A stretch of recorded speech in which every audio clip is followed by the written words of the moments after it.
think it started recording. There it goes. Okay. All right, so let's get started. I'll let people trickle in here. So good morning, everyone. My name is Matt Noble. I am a communications specialist with the Oregon Department of Transportation, and part of my job is to support the Climate Office, some of whom we have with us here this morning to talk about some of our transportation electrification work over the last year. But more importantly, we want to hear from all of you. So we appreciate you taking the time this morning to join our meeting, to share your thoughts, to share your comments, and to ask some questions. So moving right along to the next slide here. Little housekeeping. You probably noticed this is the Microsoft Teams app, and we ask that you please mute your mic. And also, if you would like, please stay off camera this morning. We have about a 15-minute little overview of our work to remind everyone what we've been up to give you guys some context. And then we'll move right into the comments section of the meeting. So during the first presentation half, please mute yourself. You'll see the camera and the mic buttons on your Teams app, whether you're on the computer, your phone, tablet, web, whatever. The buttons should all look the same. So please make sure you're muted so we don't interrupt our short presentation this morning.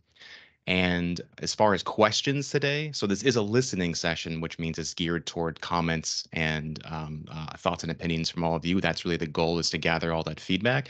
So if you do have questions, we are also taking those in the meeting chat. So you'll see that little kind of chat icon button thing. You can click that, type questions in the meeting chat, and then the entire meeting, I will just be copy pasting everyone's questions into a big document. And so we can compile them into an FAQ that we will then share with all of you, because you all registered for this meeting and we have all your contact information. So once again, please put your questions in the chats. I'll be recording all of those. And of course, this meeting is also recorded too, so we have a record of everything. And I think that about does it for housekeeping. So I'm going to hand this over to Mary Brazel to start our brief opening presentation for the day. Oh, you're still on mute, Mary. Oh, there you go. Yep. Thanks, Matt. Hold on. So can you go to the next slide? Great. Hi, everyone. Thank you for being here. My name's Mary Brazel, and I'm the Transportation Electrification Program Manager in ODOT's Climate Office. Again, thank you for joining us today as we share some highlights of just some of the work we've been doing and listen to your thoughts about how ODOT's Transportation Electrification team can better serve Oregon and get charging and fueling infrastructure built throughout the state. So our focus is to ensure that all Oregonians benefit from electric transportation. We've started with these foundational studies to assess charging infrastructure needs across a wide variety of use cases. And then we've taken a deeper dive into hydrogen refueling and electric micromobility. We've listened to all the questions we've received, seeking help with charging station installation, and we've responded with both a rebate program to help foster greater access to charging in communities and multifamily housing, and also with a one-stop shop guide to address the how-to of going about charging up Oregon. Next slide. We're beginning to move towards more implementation, focusing on getting more EV charging and fueling infrastructure in the ground by facilitating public-private partnerships to invest in EV charging infrastructure, leveraging federal and state funding for both light-duty cars and trucks and medium and heavy-duty EVs. This is not the only portion of our work. We will be working on other programs into the future that deal with electric micromobility, more on transit, hopefully working on ways of supporting charging infrastructure at the ports. But what we're talking about today and our initial focus is light-duty cars and trucks and medium and heavy-duty EVs. We're going to be discussing 4 areas of our team's work: the Guide for Oregon EV Charging Deployment, the Community Charging Rebates Program, the National Electric Vehicle Infrastructure Program, and our outstanding grant proposals under the Charging and Fueling Infrastructure Program. We want to spend most of our time today listening to your thoughts on how to better work together and how we can better share the work that we are doing. So we have one favor to ask, and that is your patience. Everyone, including us, wants to see chargers in the ground today, but it takes time to do it right. ODOT must adhere to strict federal and state standards to fulfill our role as stewards of public funds and to ensure all Oregonians are able to charge up safely, reliably, equitably, and benefit from transportation electrification investments. So thank you for your patience. We're planning more outreach going forward, specifically for the Community Charging Rebates Program and the National Electric Vehicle Infrastructure Program. We want to focus attention on the partnerships and challenges, especially involving utilities, and to engage with communities along future corridors to better improve our request for proposals and our infrastructure investments. So we need your help and we welcome your thoughts. And Jillian will start us off. Next Great, slide. thanks. Thanks, Mary. Yeah, next slide. Great. Good morning, everybody. For those that don't know me, my name is Jillian DeMedio. I'm a senior transportation electrification analyst with ODOT's Climate Office. And I'm going to kick us off this morning with an overview of our Go EV Charge initiative. This is what we consider our one-stop shop of information, resources, and tools to help those interested in deploying EV charging in Oregon. So we have a webpage that includes a guide for Oregon EV charging deployment, as well as two companion tools, our TINA dashboard and our EV infrastructure planning map. And all of these tools are really designed to be used together. So our guide can help users plan for and initiate charging station development. Our TINA dashboard can help users estimate how much and what type of charging is needed and by when. And lastly, our planning map is really designed to help users think about how to site those stations in their community. Next slide. Next slide, Matt. There you go. All right, thank you. Yeah, our deployment guide is really our centerpiece document. This is a report that builds on the foundational work that we did in our transportation electrification infrastructure needs analysis, or our TINA study. Our TINA study really set the stage by establishing the need for a significant increase in EV charging. And our deployment guide is a follow-up to this work that serves as a how-to with a wealth of information for those looking to get started. Next slide. Our next tool is the TINA dashboard. As I said, this is a screenshot of our tool. It's an Excel spreadsheet that puts all of the modeling we did for TINA, so all those EV charging estimates, into an easy to access, user-friendly format. It allows users to see charging needs by geography as well as by year out through 2035.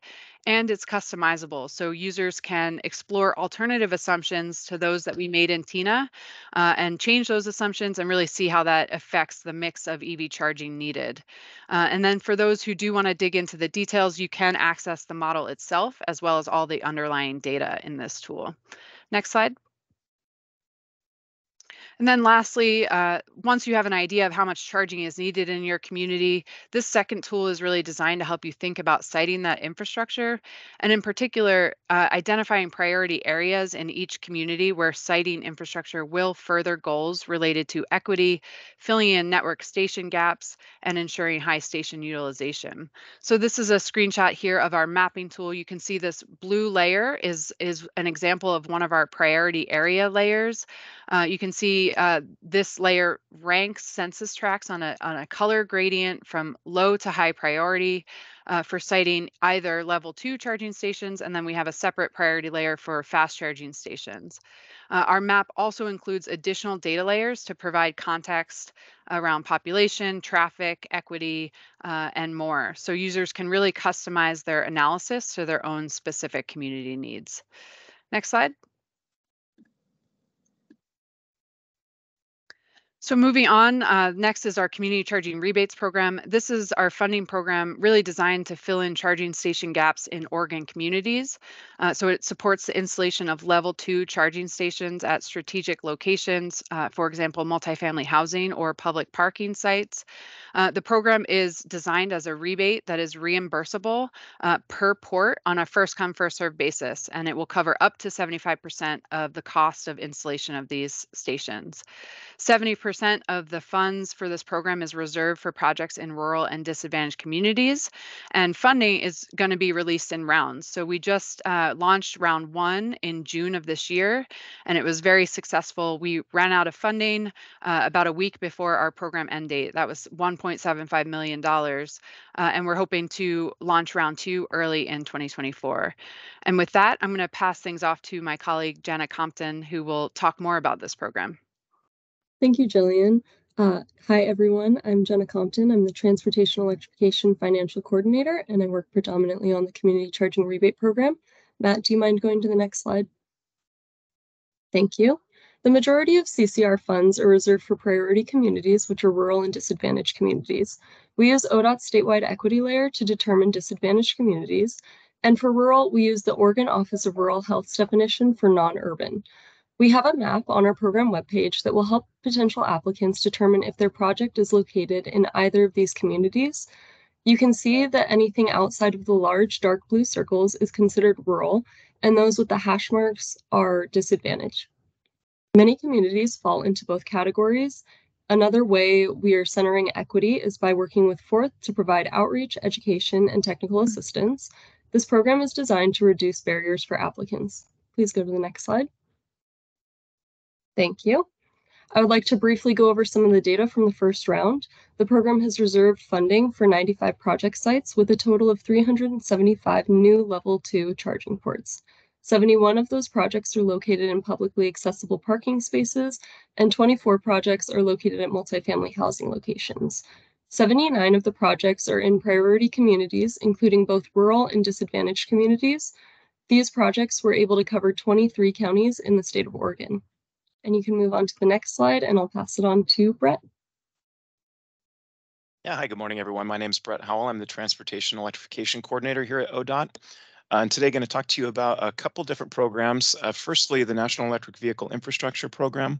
So many of you might be familiar with this program by now, but what it is $5 billion in funding set aside under the Bipartisan Infrastructure Law to develop a nationwide network of DC fast chargers that are convenient, reliable, affordable, and equitable. As part of this program, Oregon will receive $52 million in federal funding, and this funding, combined with the required 20% non-federal match that will come from the private sector, makes up a total of $65 million over 5 years. Next slide. So as part of the funding requirements for this, the Climate Office developed Oregon's National Electric Vehicle Infrastructure State Plan, which is a 5-year guide for developing EV charging along Oregon's major highways throughout the state. By visiting our website now, you're able to view the dedicated plan for years 1, 2, and 3 of this NEVI program. And I'm sure many of you are familiar with the requirements of this program, but what I'll do is mention briefly that we've got the requirements state that there needs to be a minimum of 4 DC fast chargers capable of providing 150 kilowatts simultaneously, and they must be spaced no further than 50 miles from another station meeting all requirements. They also must meet a series of technical standards, offer similar payment options, cybersecurity protections, and provide options for users of all abilities. Next slide. So this is kind of our current timeline. Between January and March of this year, we conducted a series of 9 in-person and virtual community engagement sessions that helped inform the RFP and contract that we're now writing. In June of this year, we published a request for qualifications that allowed us to develop a pool of potential partners that we can choose from for this project. I do want to note, though, that because we anticipate receiving additional federal funds for other charging infrastructure projects, we used this request for qualifications to identify potential partners, not just for the NEVI program, but for projects related to electric micromobility, level 2 and DC fast charging for light duty vehicles, medium and heavy duty vehicle charging infrastructure projects, and potentially even hydrogen infrastructure projects. Our next step is to release an RFP and sample contract. We expect that to happen in the winter of this year or very early next year, with contract negotiations and construction beginning thereafter. And I do want to acknowledge that this process has taken longer than we had originally anticipated. The fact is, we're designing a new type of contract and one that must comply with Title 23 for federal aid highway construction rules.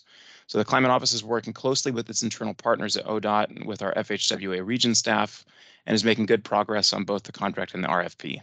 And we expected that this contract development for year 1 would take longer, but the future years of this program will move much quicker, as we'll have an established partnership pool and, importantly, a contract that's tailored to this type of work. Next slide. So going quickly here, just through these last two, we want to save enough time for everybody to be heard. So the Charging and Fueling Infrastructure Grants Program, what this is a $2.5 billion set aside in federal funding over 5 years for projects related to EV hydrogen, natural gas, and propane fueling infrastructure projects. There are 2 buckets of funding, one for corridor grants and one for community grants. To simplify, corridor grants are going to be similar to NEVI, but they can also be focused on medium and heavy duty. And community grants will be kind of more focused on some overnight charging for level 2, potential workplace charging, and some others. We did submit 2 grant applications, and Matt, you can go to next slide. So first one, we submitted a joint application with California and Washington to develop a series of medium and heavy duty charging stations at 100-mile intervals from California's border with Mexico all the way to Washington's border with Canada along I-5. So fully electrifying the I-5 corridor from border to border. And secondly, we did propose another one related to medium and heavy duty charging along Interstate 4 as well. We do expect that we'll hear whether we won either of these proposals by the end of the year. And with that, I'll turn it back over to Matt. Thank you, Brett. Okay, so it is a moment you've all been waiting for. It is time for you to tell us your comments about all of our work, and thank you for having us remind you about what that work was for the first 15 minutes of our presentation. So how this will work is you should have a little raise your hand button in your team's controls somewhere. If you would like to make a comment, you can raise your hand at any time, and we will get to you. I should be able to see the order in which hands are raised in my super fun admin panel I have here in front of me. Please keep your comment to about a minute or less. That would be wonderful. And thank you, Charlie Tracy, for demonstrating that the hand-raising function works. That's excellent. Michelle, thank you as well. So yeah, please keep your comment to about a minute or less. We want to get through as many people as we can, and our goal is to have a more open sort of question or open comment time, like in the last 5-10 minutes, so then people can ask whatever, or comment on whatever they want. And we did email you guys all a set of questions that we would like your thoughts on. I believe yesterday, I think I sent that out. Hopefully you saw that email, but if you didn't, we'll be going through those questions just one at a time. So for question 1, if you have a comment about that question, please stick your hand up and we'll get to you. And then we'll just hopefully move through as many people as we can. Again, if you aren't speaking, please keep your mic muted. You may go on camera if you'd like now, but again, please be respectful of others and keep yourself muted. And again, try to keep it to about a minute. And I will break in around the 1 minute mark just to let you know to please wrap it up. And finally, just a quick reminder that Sure. we're also not answering questions in this session, but we'll be collecting them and releasing an FAQ in a few weeks' time. Thank you, Jillian. Yes, if you have questions, please put those in the chats, and I am copy pasting everything over into a document so we can. And of course, this meeting is recorded. And last but not least, I am not good at pronouncing names, so I apologize in advance if I butcher your name. I don't know, 35 years and I haven't figured it out yet, so I apologize in advance. Okay, moving on to the first question here. So we asked, which ODOT electrification programs or projects are you most interested in learning about? Do you feel that information about the program is readily available and there when you look for it? And is there any additional information about our work that you would find valuable? So just going through hands, and then Michelle, you've had your hand up for a bit. So Michelle, please. Of course, Michelle Detweiler, Executive Director, Renewable Hydrogen Alliance. Of course, the portion of your program that we are most interested in is the hydrogen planning. And I do want to thank the entire ODOT team for being, open and willing to, incorporate this into the state's planning goals. And really, my comment is just a thank you and to let you know that we are pleased with the work that's been done so far. And this is probably a question that can be saved for later, but I just did want to confirm that the charging and fueling infrastructure application that was applied with California and Washington does include hydrogen fueling, 2 or 3 hydrogen fueling stations. Is that correct? That is correct. Yes. All right. And the Pacific, the Northwest, as most people probably have heard, has gotten a hub. So the planning will need to accelerate and intensify. Thanks. Thank you. Now let's move on to Sam V. Yes, I'll excuse the V. it's a complicated last name, but yeah, no, thank you very much, ODOT, for hosting this listening session. Sam Versalotti here from Terawatt Infrastructure. We're building a national network of medium and heavy duty fleet charging facilities. I'd just like to encourage ODOT to consider building in all of the US DOT formula funding programs that have medium and heavy duty eligibility into their electrification planning. Given that CFI is a discretionary grant application, there is a lot of funding that ODOT is able to leverage. And so just encourage you to look there, and then also to some of the EPA programs that are hopefully going to be coming out later this year or early next related to ports. Thanks. Thank you. See, up next we have Lala. I believe I spoke to you yesterday on the phone, actually. Hello again. You hearing me? Yes. Yeah. Mhm. I can type here my question. Usually we have the space where we can type, yeah? But Yes. I can Yeah, you find, should. yeah, Well, if I somehow. believe you have my email, I'll put my email in the chat, and then and I think you have my email as well, so you can also send me your question by email too. That'd be great. Okay, but I still have I still have some concerns, and I wanna to give my question to all of you. It is about new technology for real zero emission vehicles. It was started by NASA maybe about 10 years ago, but there were reasons and now stopped that production. But it is allowed now to talk about that. So the concerns about batteries, first of all. The huge impact it is on different industry, including mining industry, with vast amount of critical minerals. They are mined, and earth minerals are finite. Global supply chain, it is a big issue now. Safety of materials. The manufacturer must ensure battery safety, their inflammability, advanced manufacturing. All this issue and many others reveal expensive original equipment manufacturing and cell manufacturing. For example, lithium electrolyte. Actually, I'm sorry. Can I interrupt you? I really appreciate you giving us this longer comment, but we want to make sure that we get through all of our questions and all of these 69 other people. So if we have time at the end, can we come back to you perhaps, or maybe you can give me another call and we can talk more about this? Maybe I can just send that to your email. That's Perfect. all. That'd be great. I appreciate you understanding and accommodating Of everyone course, else. of course, of course. Thank you. I appreciate that. All right. Anyone else for question number 1 as I get back to my slideshow because I have 9 billion windows open. Are we good? Anyone else? All right. Moving on to question 2. Come on. There we go. Right. So for the resources and programs which you are familiar, or maybe which ones your industry intersects with most often, what do we do well with these programs or resources, and what do you think could be improved? Anyone have any thoughts on this question?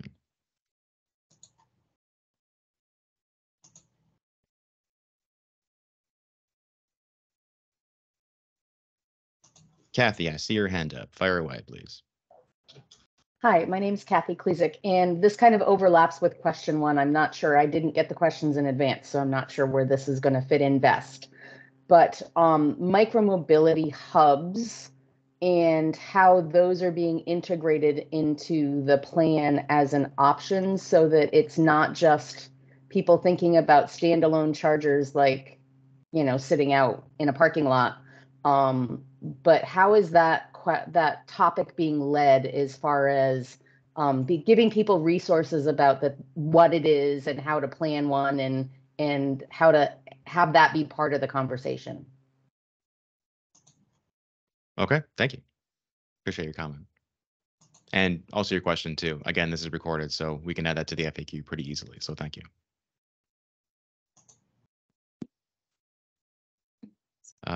Anyone else for this question?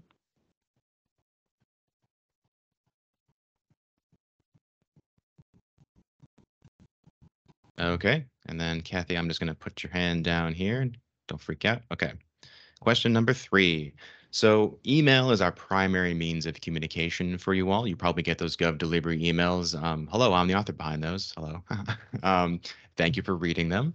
And so we want to talk more about that. So is there anything you'd like to change about those emails? Maybe more often, less often, shorter, more content, less content? And then are there other ways that you would prefer we communicate with you? And what would those be? I will not take anything personally. You can tell me I write unreadable tomes that sit in your inbox forever. I will not be offended. Please let us know.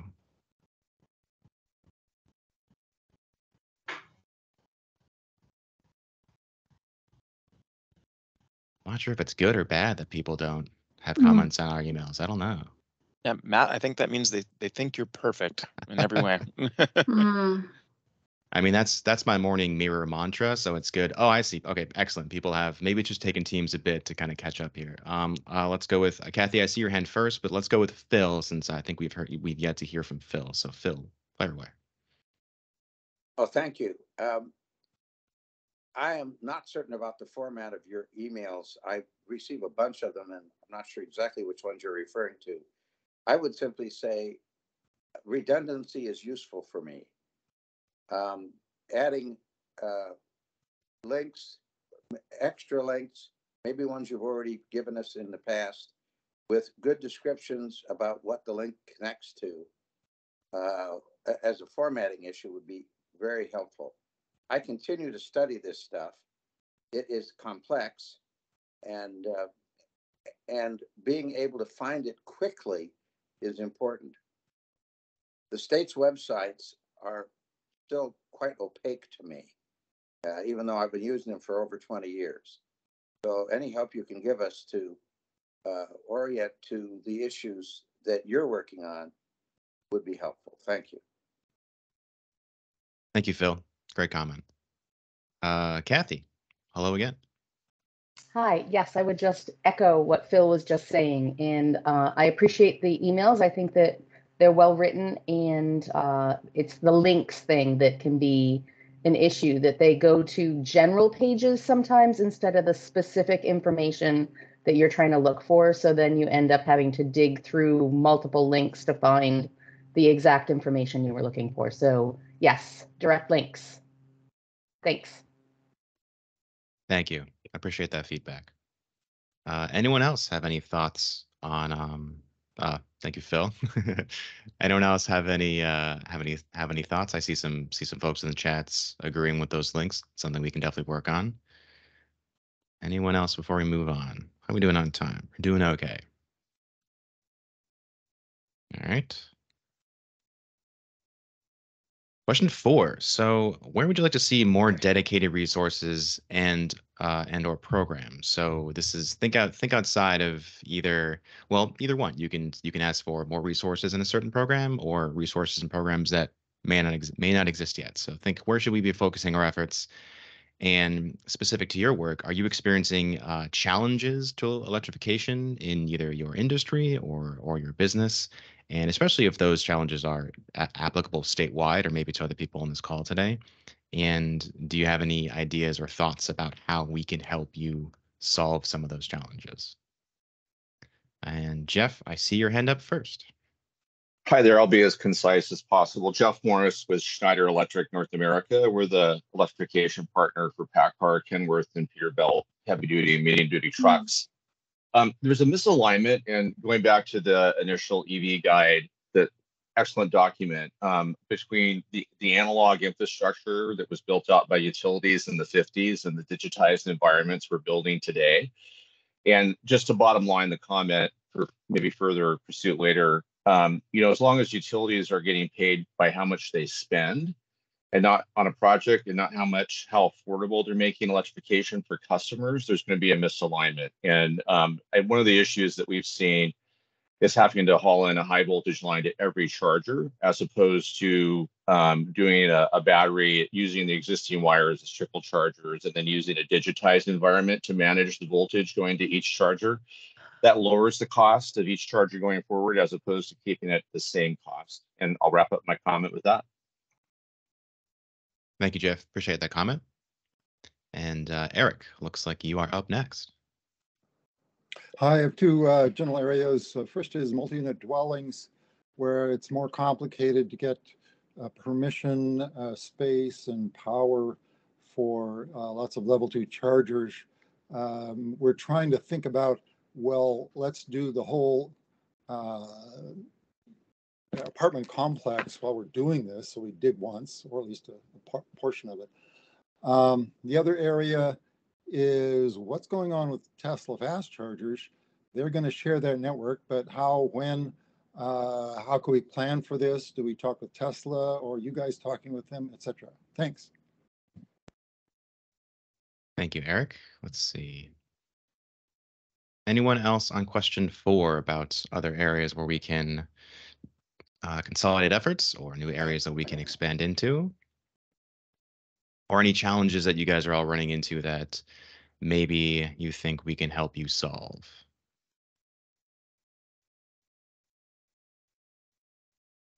I'd like to just jump in and say, Sure. for any of the utilities that are on the call, if there are areas that we need to work with you or can work with you on to try and better prepare for not just the National Electric Vehicle Infrastructure Program, but future medium and heavy duty charging infrastructure.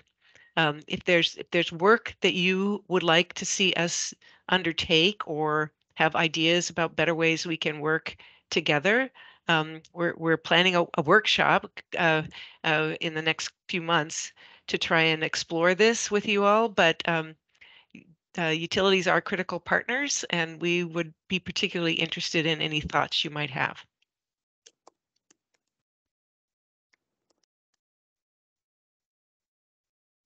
Thank you, Mary. Anyone have any thoughts on the back of Mary's comment? And also, Eric, just so you know, I'm going to lower your hand unless you have another question, or comment, sorry.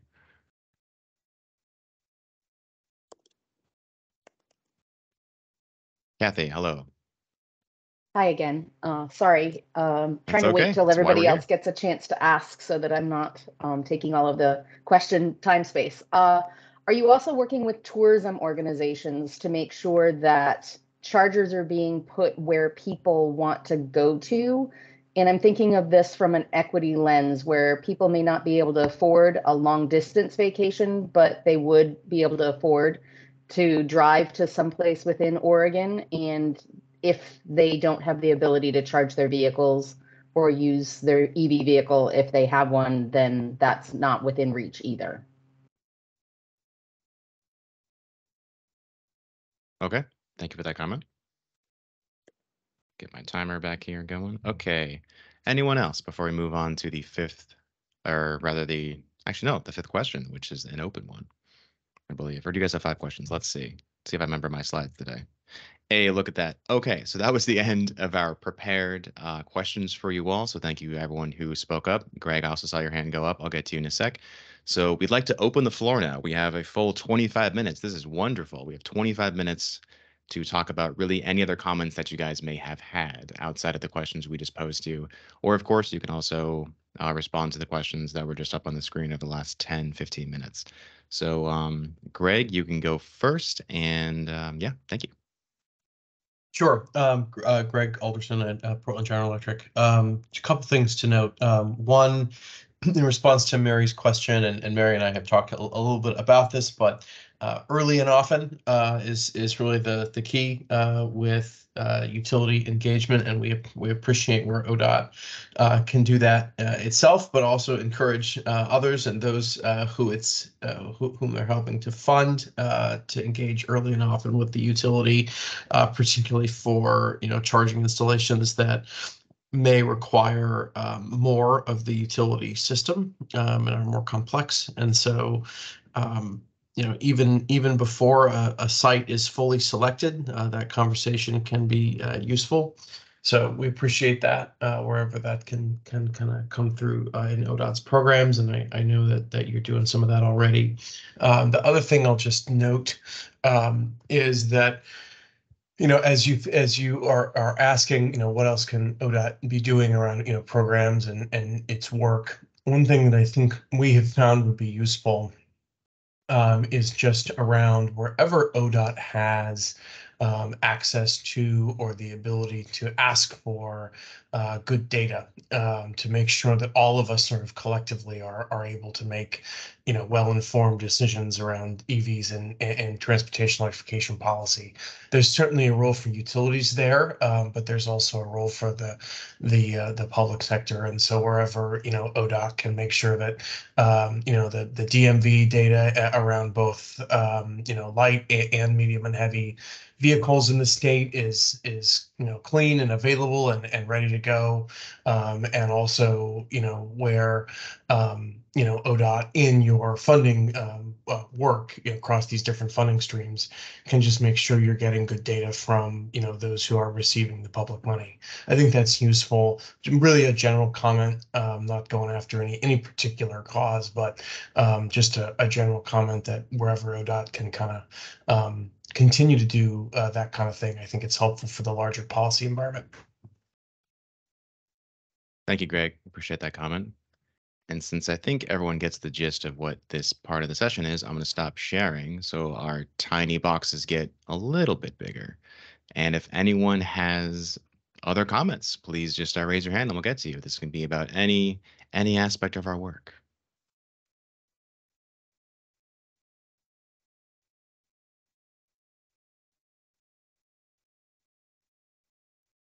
Steven, I see your hand up.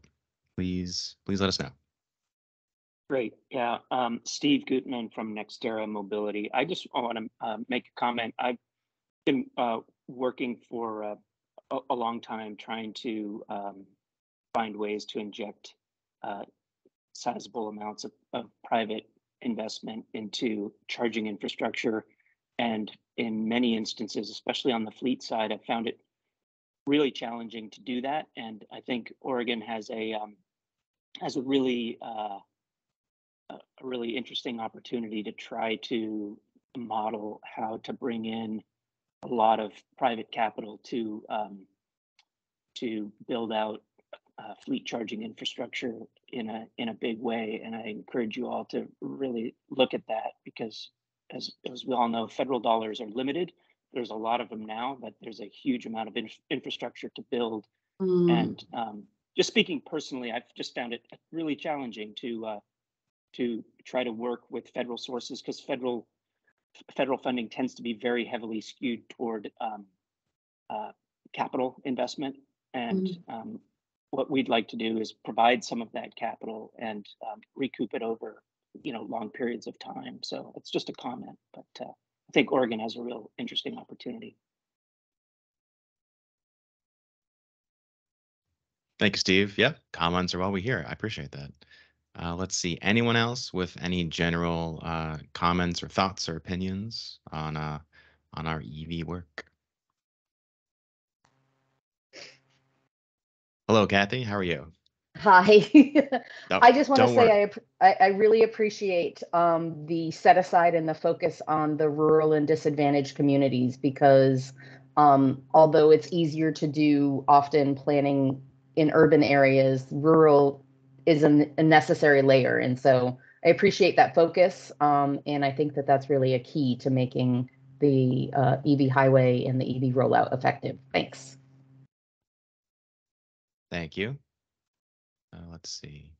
Don't see any other hands. I will say we have a lot of time left. We got about 20 minutes. So maybe if you're on the fence, maybe if your comment you think is going to be a little too long, that's okay. I think we have plenty of time to hear it. So if you've been holding out with a longer comment, please put your hand up and let us know. And also, if you are maybe not comfortable speaking in front of everyone, totally get that. I also did just put my ODOT email in the chat a couple minutes ago. So if you think of a comment that you want to share with us later, or maybe you're just more comfortable over email, please just send me an email so we can hear your voice as well. Oh, I see a hand up.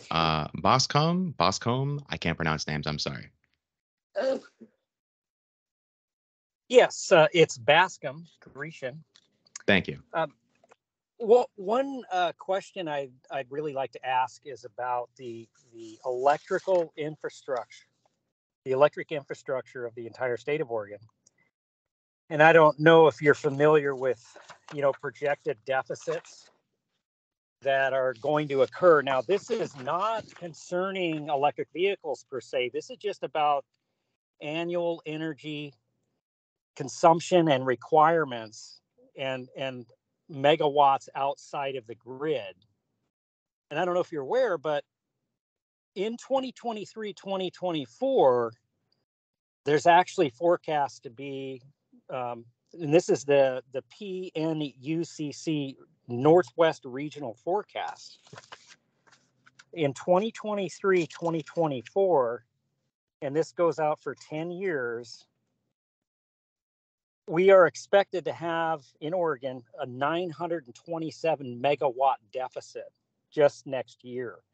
And this continually climbs up to 2032. In 2032, there's an 8,150 megawatt deficit.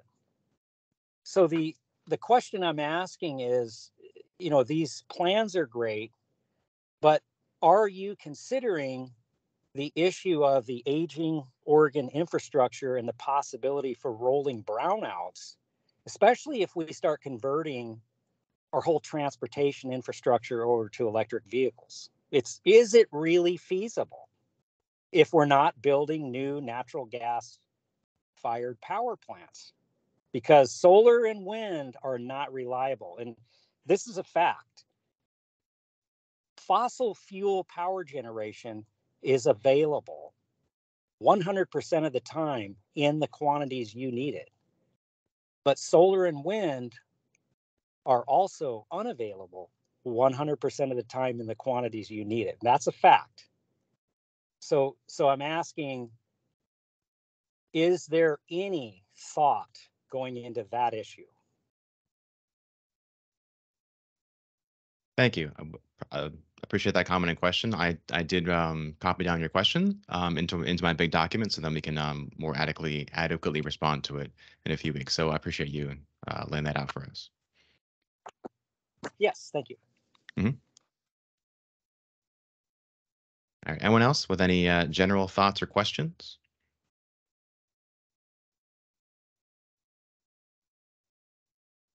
Steve. Yeah. Hello again. Yeah, just a quick yeah, thanks. A quick clarifying question. I just want to confirm that the two projects highlighted along I-5 and along I-205, those are both to be funded through CFI funding, but there is no guarantee that Oregon will receive any CFI funding at this point because that's competitive funding. I just would like to have you confirm that for us, please.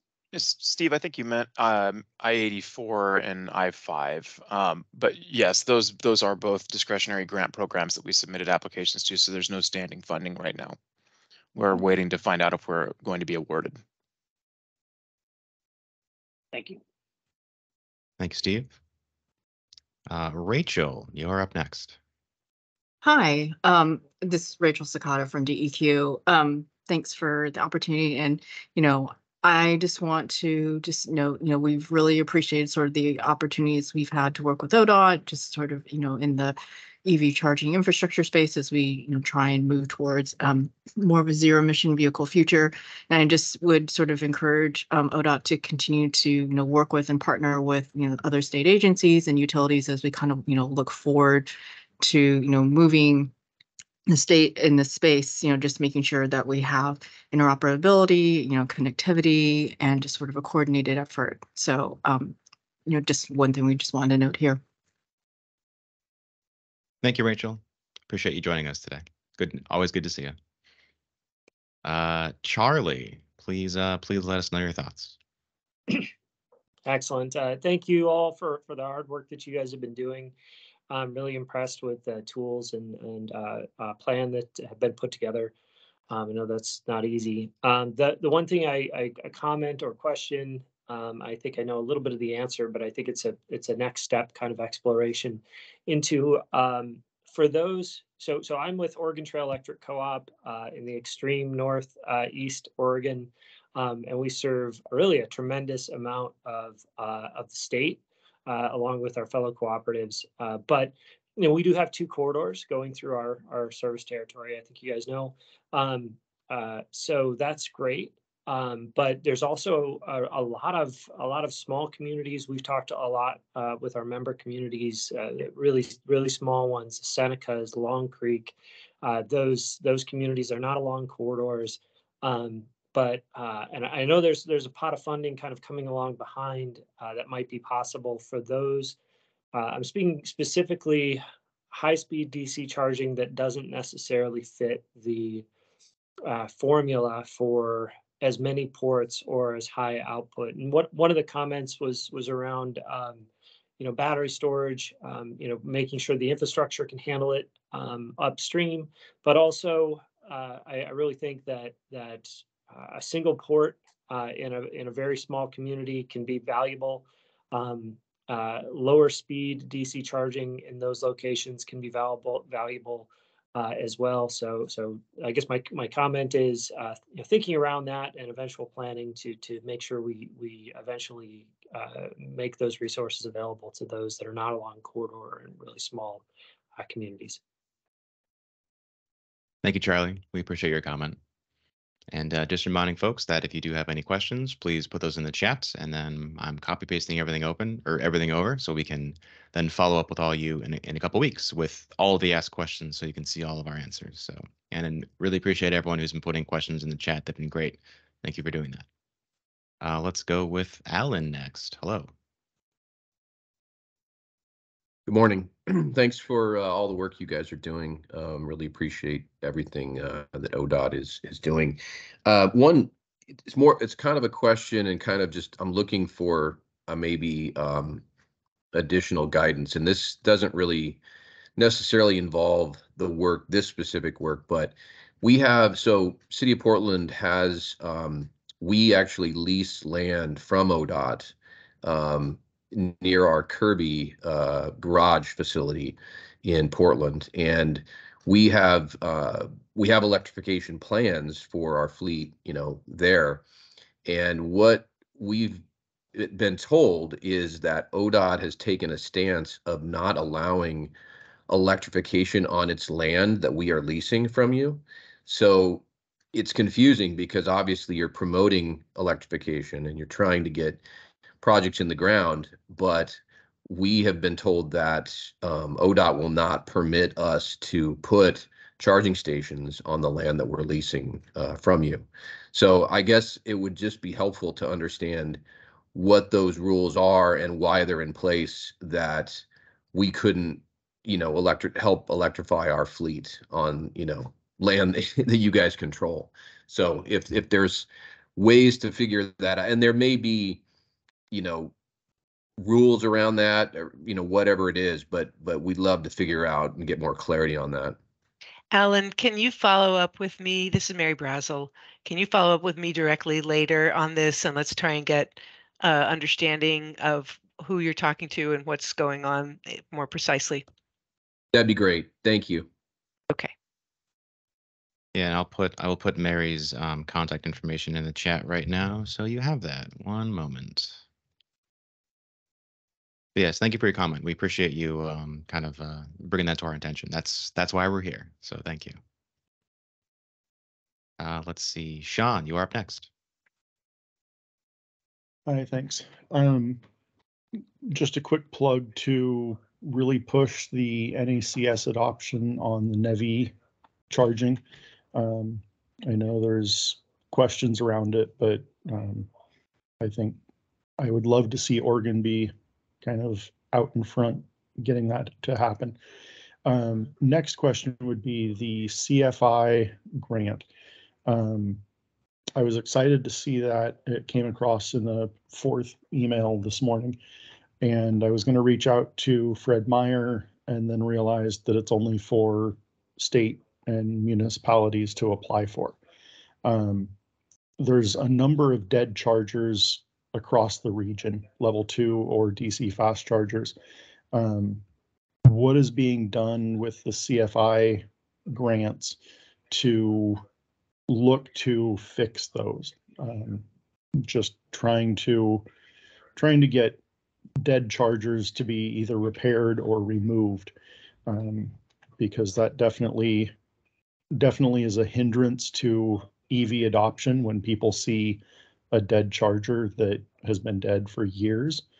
And it's kind of a pet project of mine to try and repair or remove old chargers like that. So if there's anything that the state is doing, or if it's something that is really more pushed down to a more local level for the CFI, it'd be nice to know. Thank you, Sean. We appreciate your comment. So just to clarify, I think the grant application that you were looking at or reading about perhaps in a fourth program notice is the, let me see if I'm going to get it right. Maybe Jenna, or can you jump in with what it is? It's the Electric Vehicle Charging Reliability and Accessibility Accelerator. So there's a federal program that's focused on trying to help fix broken EV chargers right now, and that's different from the charging and fueling infrastructure grant opportunity. Just as a point of clarification, and we're looking into that. It's challenging. Thank you, Mary and Jenna, for both clarifying that. Anyone else have any general comments for us? We got about 8 minutes left by my watch, so please take the opportunity while you have us all here.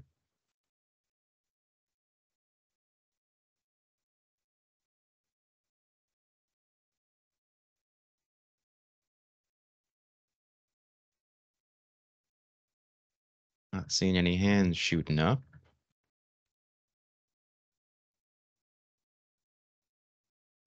Actually, let me ask a different question. If anyone either can't get their hand function to work, or maybe they're confused how it works, that's okay. If anyone has a question and they just want to start speaking to us, that is also okay. In case you are struggling with the hand raise function, please let us know.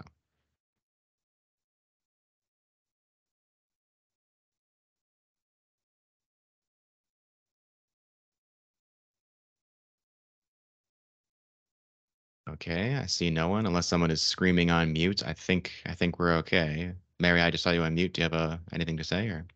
No, I was just going to say, we'll give you your last 5 minutes of the morning back, but I was just going to wrap it up.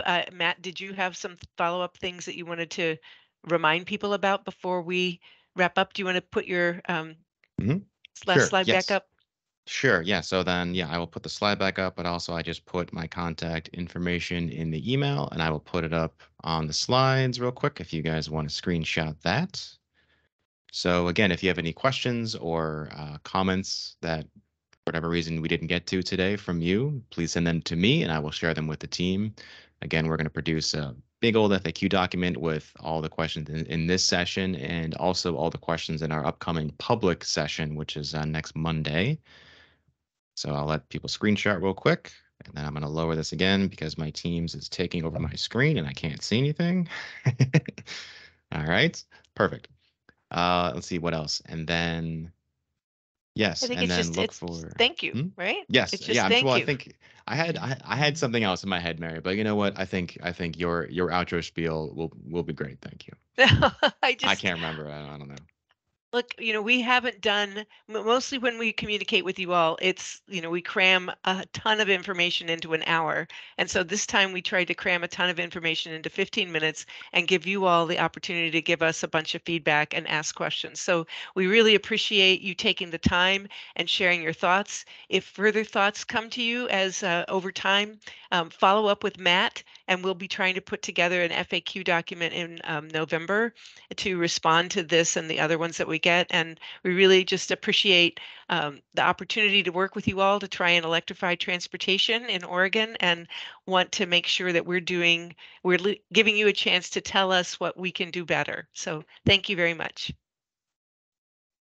Yep. All right. Thank you all. That concludes the meeting. Have a excellent rest of your day. Take care. Bye-bye. Bye.